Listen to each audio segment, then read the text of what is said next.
History Secrets.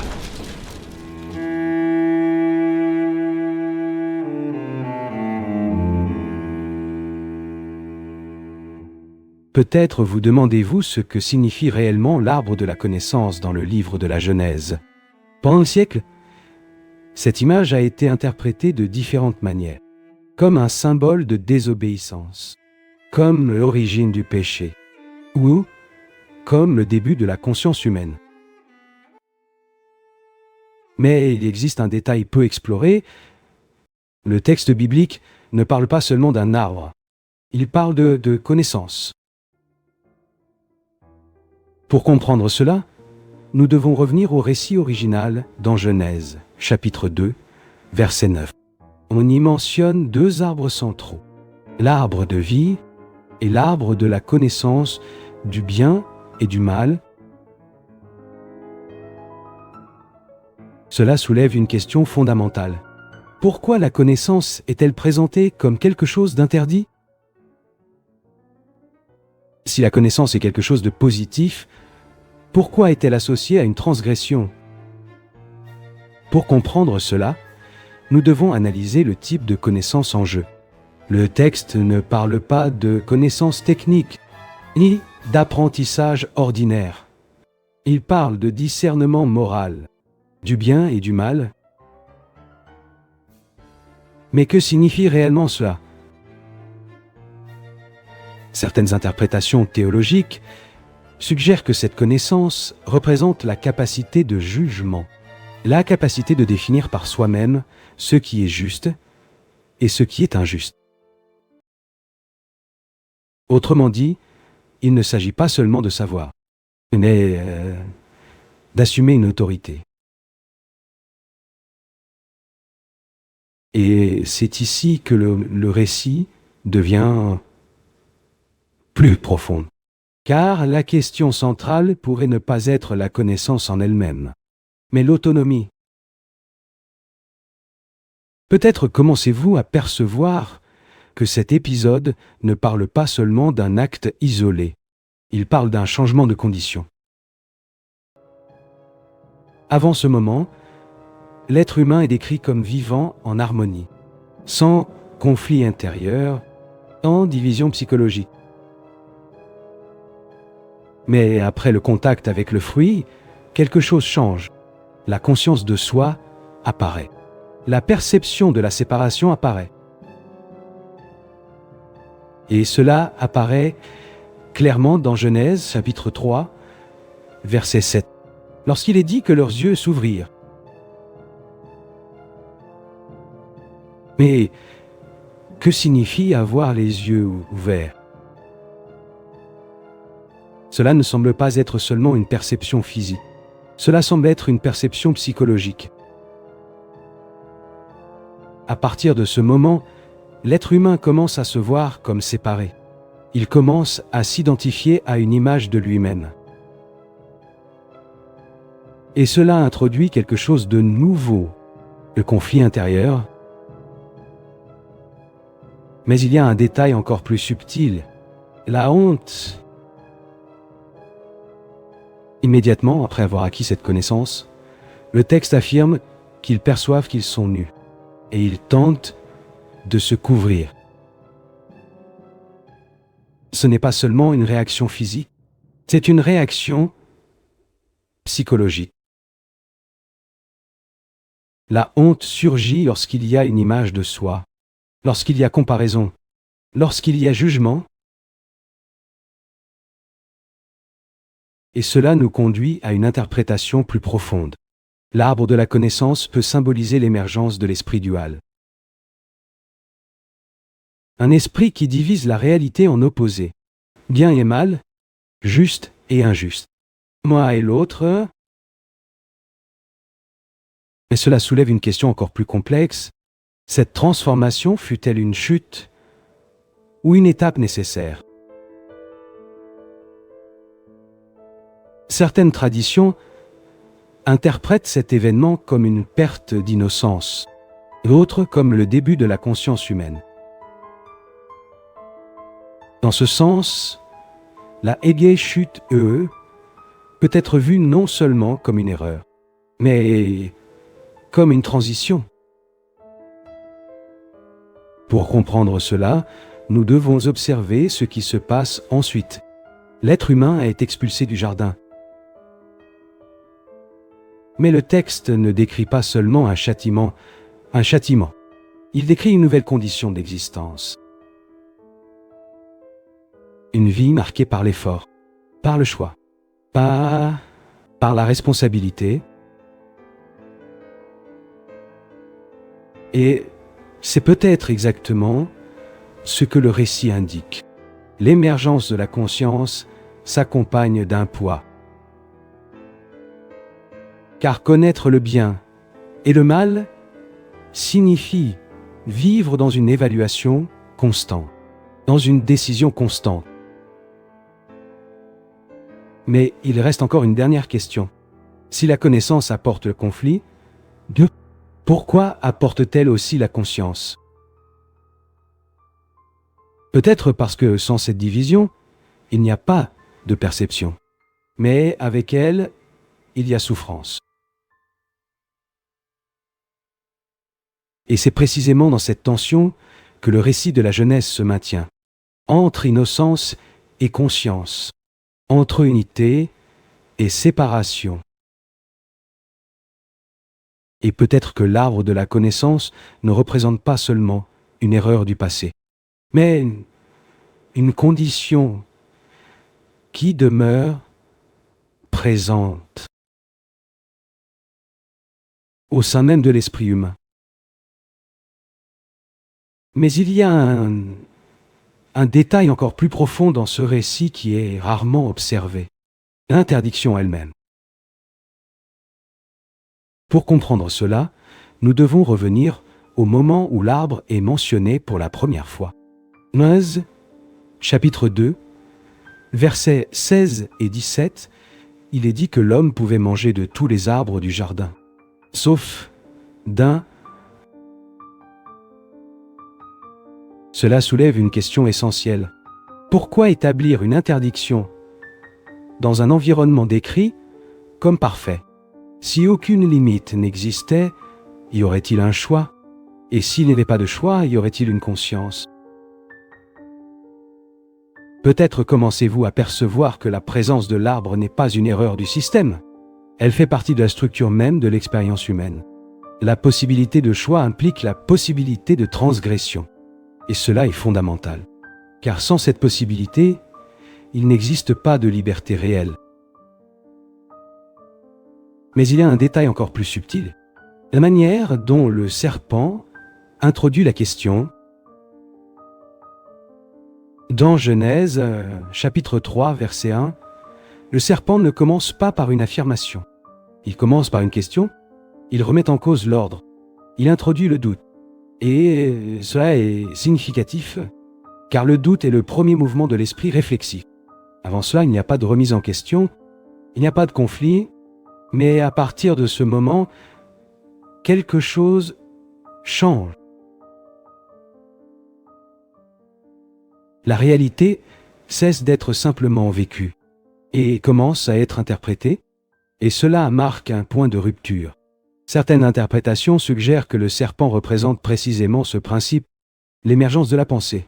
Pas nécessairement comme quelque chose de maléfique, mais comme quelque chose de transformateur, car la pensée introduit la séparation. Elle analyse, compare, et juge, et ce faisant, elle brise l'unité originelle de l'expérience. Mais il y a un élément encore plus intrigant dans les paroles du serpent. La promesse. Ogé, vous serez comme Dieu, connaissant le bien et le mal. Genèse, chapitre 3, verset 5. Ce n'est pas seulement une tentation, c'est une redéfinition de l'identité. Être comme Dieu implique assumer une autorité, implique non seulement vivre la réalité, mais aussi l'interpréter. Et cela nous conduit à une question centrale. Le problème fut-il de manger du fruit ou d'assumer la position de celui qui définit le bien et le mal? Peut-être que la transgression ne réside pas dans l'acte physique, mais dans le changement intérieur qu'il représente, une transition de la confiance au contrôle, une transition de l'unité à la dualité.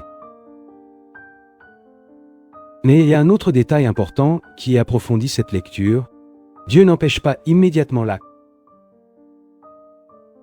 Cela suggère que la possibilité de choix est réelle et permise, ce qui renforce une idée fondamentale. L'expérience humaine implique la liberté, même lorsque cette liberté conduit au conflit. Et c'est à ce point que le récit cesse d'être seulement une histoire d'origine et devient une description de la condition humaine. La présence constante du choix, la présence constante du doute et la conséquence inévitable de la conscience. Car une fois que les yeux s'ouvrent, il n'est plus possible de revenir à l'état précédent. Et cela soulève une dernière question dans ce bloc. L'expulsion du jardin fut-elle un châtiment ou une conséquence inévitable de cette nouvelle condition? Mais il existe un point encore plus profond qui commence à émerger lorsque nous poursuivons cette ligne d'analyse. L'expulsion elle-même du jardin. Pour comprendre cela, nous devons observer attentivement ce qui se passe après le moment de la transgression. Dans Genèse, chapitre 3, verset 23, l'être humain est expulsé du jardin d'Éden. Mais le texte ne décrit pas seulement une sortie, il décrit un changement de condition. Jusqu'à ce moment, l'existence se présentait comme intégrée. Il n'y avait pas de séparation entre l'être humain et l'environnement. Il n'y avait pas de conflit intérieur évident. Mais après le contact avec la connaissance, cette unité se brise. Et cela nous conduit à une question essentielle. L'expulsion fut-elle un châtiment externe ou une conséquence naturelle de cette nouvelle conscience? Certaines interprétations suggèrent que le jardin représente un état d'unité, pas nécessairement un lieu physique isolé, mais une condition de perception. Dans ce sens, en acquérant la connaissance du bien et du mal, l'être humain ne désobéit pas seulement, il commence à percevoir autrement. Et cette nouvelle perception rend impossible de demeurer dans le même état précédent. Autrement dit, la sortie du jardin peut ne pas être une décision arbitraire, mais un résultat inévitable. Car l'esprit qui divise ne peut plus vivre dans ce qui n'est pas divisé. Mais il existe un détail encore plus significatif dans ce passage, le blocage du retour. Dans Genèse, chapitre 3, verset 24, il est mentionné la présence de chérubins gardant le chemin vers l'arbre de vie. Cela soulève une question importante. Pourquoi empêcher l'accès à l'arbre de vie? La lecture suggère que cet empêchement est lié à la condition acquise par l'être humain. Une conscience fragmentée ne pourrait accéder à ce qui représente la totalité. Car vivre éternellement dans un état de division impliquerait perpétuer le conflit. Et cela nous conduit à une interprétation plus profonde. La limitation imposée n'est pas seulement une restriction, elle peut aussi être une protection. Mais cette idée ouvre une nouvelle couche d'analyse, et l'accès à la vie pleine est bloqué, alors la question centrale n'est pas seulement morale, elle est structurelle. Quelque chose dans la condition humaine elle-même, et c'est précisément ici que le récit de la Genèse commence à dialoguer avec des thèmes plus larges de la tradition biblique, la nécessité de restauration, la recherche de réconciliation,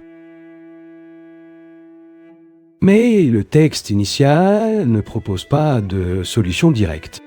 Il présente le problème et laisse l'attention ouverte. Peut-être percevez-vous que l'arbre de la connaissance ne représente pas seulement un événement du passé. Il représente une condition permanente. L'esprit qui divise, la conscience qui juge, la perception qui sépare. Et cela demeure présent dans chaque expérience humaine. Mais il y a une dernière question qui émerge de ce bloc. Si la division a été créée, est-il possible de revenir à l'unité?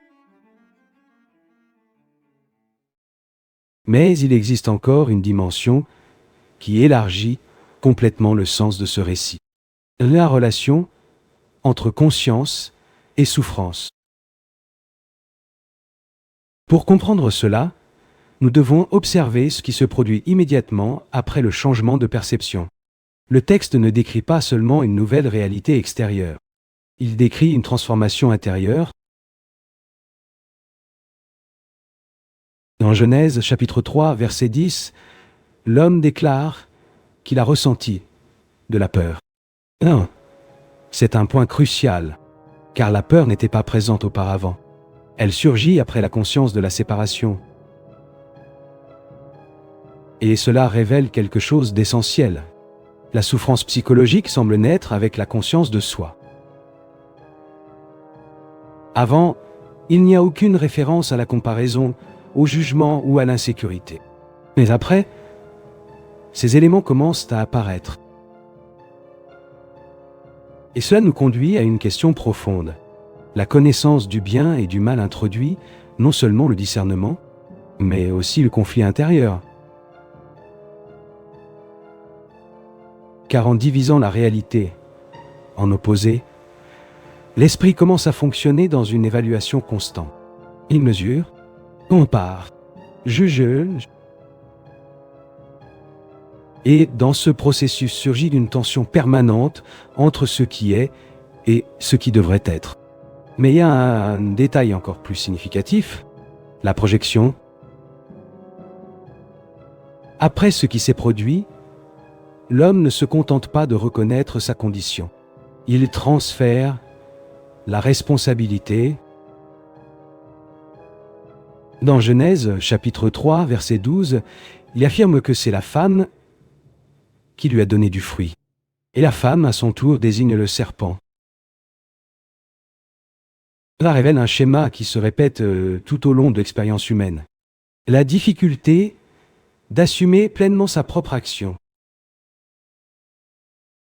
Et cela intensifie encore davantage le conflit, car en plus de la division intérieure, apparaît la division relationnelle. La fragmentation de la responsabilité empêche l'intégration.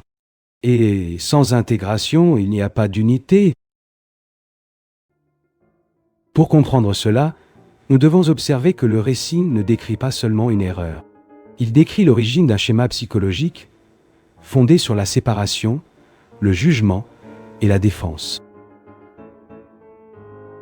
Mais il existe un élément encore plus subtil qui apparaît dans ce processus, une émergence du temps psychologique. Avant, il n'y a aucune indication de préoccupation pour l'avenir, ni de regret pour le passé. Mais après le changement, l'esprit commence à fonctionner en projection. Il craint des conséquences, anticipe des résultats, inquiète. Et cela crée une nouvelle couche de souffrance. Non seulement ce qui se produit, mais aussi ce qui peut se produire et ce qui s'est déjà produit.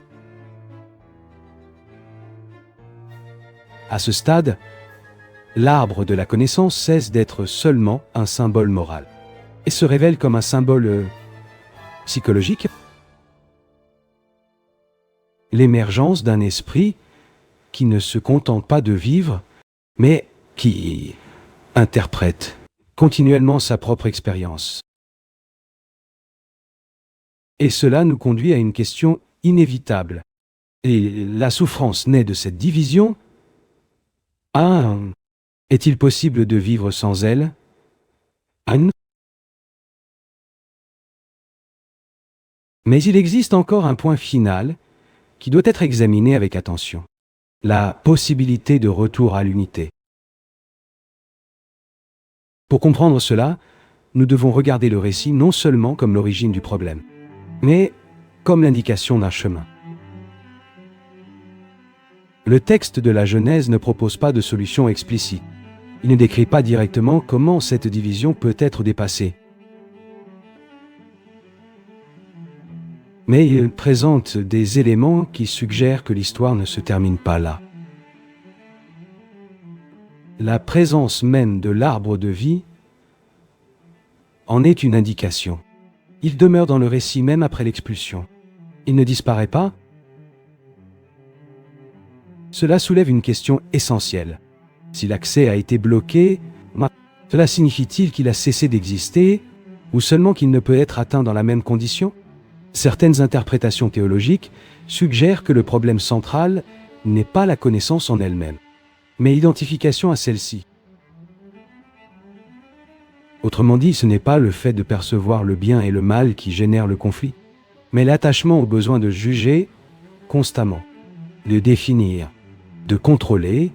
Dans ce sens, la division n'est pas dans le monde, elle est dans la manière dont l'esprit s'y rapporte. Et cela ouvre une possibilité importante. Si la division est soutenue par un mode de perception, alors elle peut être comprise et peut-être transcendée, mais cela soulève une question délicate. Serait-il possible de revenir à l'état précédent d'innocence? Probablement pas, car la conscience acquise ne peut être effacée.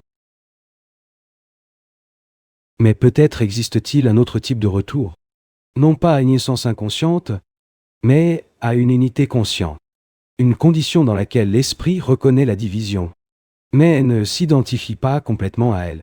Et cela nous conduit à une lecture plus profonde du symbole de l'arbre de vie. Il peut représenter non seulement l'immortalité physique, mais aussi un état d'intégration, un état où il n'y a pas de conflit intérieur, où la perception n'est pas fragmentée, où l'être humain ne vit pas en opposition constante avec lui-même. À ce stade, le récit cesse d'être seulement une explication du passé et devient une enquête sur le présent,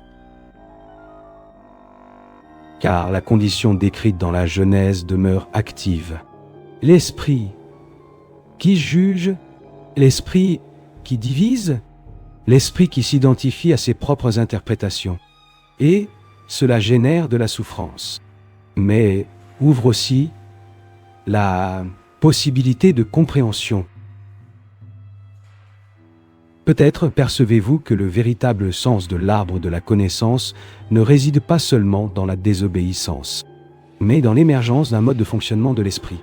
Un mode fondé sur la division, la comparaison et le jugement, mais qui contient aussi la possibilité d'être observé. Et c'est précisément dans cette observation que peut exister la transformation. Non par imposition, mais par compréhension directe, car lorsque la division est vue avec clarté, elle perd une partie de sa force. Et à ce moment-là, le récit revient à son noyau le plus profond, non comme une histoire de chute définitive, mais comme une invitation à la conscience. Ce n'était qu'une des nombreuses énigmes qui ont traversé les siècles. À travers le monde, il existe des villes perdues, des manuscrits indéchiffrables, des événements historiques qui défient encore notre compréhension. Certains de ces mystères commencent à être révélés, d'autres restent totalement inexpliqués. Et dans le prochain documentaire, nous explorerons l'une de ces énigmes qui continuent d'intriguer les historiens aujourd'hui. Car lorsqu'il s'agit de l'histoire de l'humanité, il existe toujours un nouveau secret à découvrir. History secret. Car certains secrets de l'histoire attendent encore d'être révélés.